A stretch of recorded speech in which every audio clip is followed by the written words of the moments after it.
Il est marseillais, prof spécialisé en génétique et auteur. Vous avez un nom? Pas encore? Allez à notre indice. Il a publié chez Chloé Délices des lendemains verts. Toujours pas? Mais vous avez son nom sur le bout de la langue, j'en suis certain. Pas question de donner votre langue au chat, hein, Burke. J'ai nommé Jérôme Devillard. Eh bien, bonjour Jérôme. Bonjour. Merci d'être venu chez moi pour cette dédicace. Alors, ce que vous entendez, en fait, c'est mon chien qui aboie à Jérôme. Je sais pas, il aime pas, il aime, je sais pas. Voilà. Donc, tu es Marseillais. Oui, Marseillais. Et c'est bien pour ça, en fait, que tu es ici. Hein, donc, je vais passer derrière la caméra, ça ne te dérange pas. Et puis ensuite, je vais te poser quelques questions. Ça marche? Oui, allez, ça marche. Alors, on va dire que ce sont des sujets qui sont forts. Ce sont des recueils qui sont prenants, voire surprenants. Et d'ailleurs, à plus d'un titre. Alors, je vais être un petit peu provocatrice. Voilà, c'est un petit peu fait exprès hein, pour te faire peut-être réagir. Alors, donc, jolie couverture. Est-ce que, on va dire, allez, c'est un recueil nouvelle romantique ou débuette? Alors, pas tout à fait, effectivement.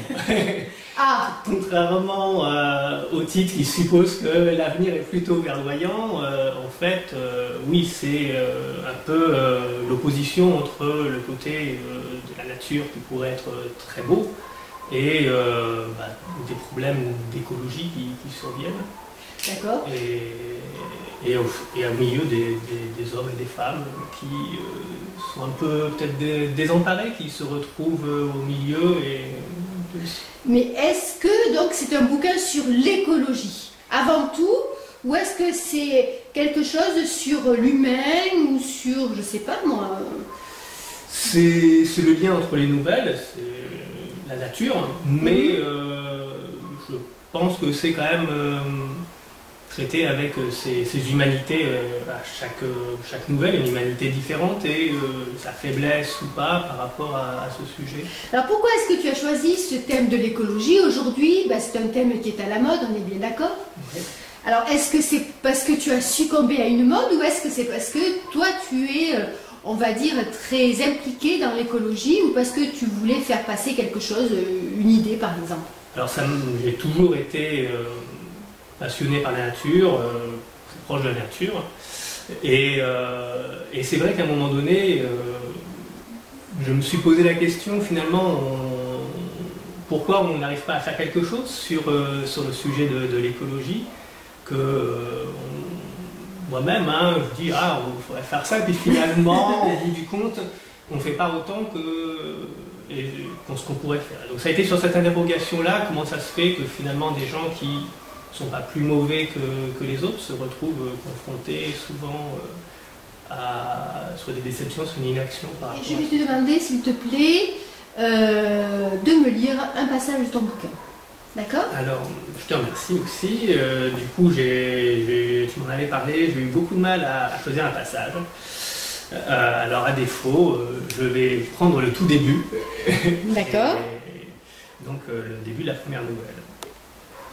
Le paysage était dominé par une monochronie de vert.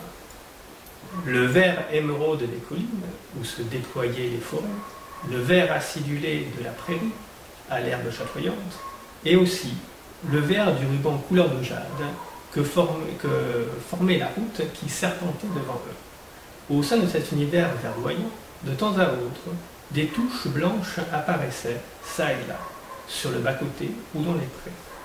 Elles seules venaient briser la douce monotonie des verts. Derrière les fenêtres de la vitre, Sophie observait sans un mot. Les taches blanches se révélaient être constituées d'une multitude de petites pâquerettes illuminées par le soleil. Le véhicule, qui flottait au-dessus du sol, filait à vive allure. Derrière lui, le gazon et les fleurs ondulaient sous l'effet de l'air qui l'avait déplacé, formant des vagues végétales s'estompant dans le lointain. C'était l'unique trace de leur passage. Aucun rejet, aucune pollution d'aucune sorte ne venait perturber la campagne environnante. Eh bien écoute, je te remercie beaucoup. J'ai hâte de découvrir ton prochain bouquin, parce que je pense qu'il va être surprenant. Et puis à la prochaine. Et puis si tu fais une dédicace dans le coin, surtout tu le dis, et puis à QTV bien entendu. Merci beaucoup. Merci. C'est gentil. Allez, au revoir.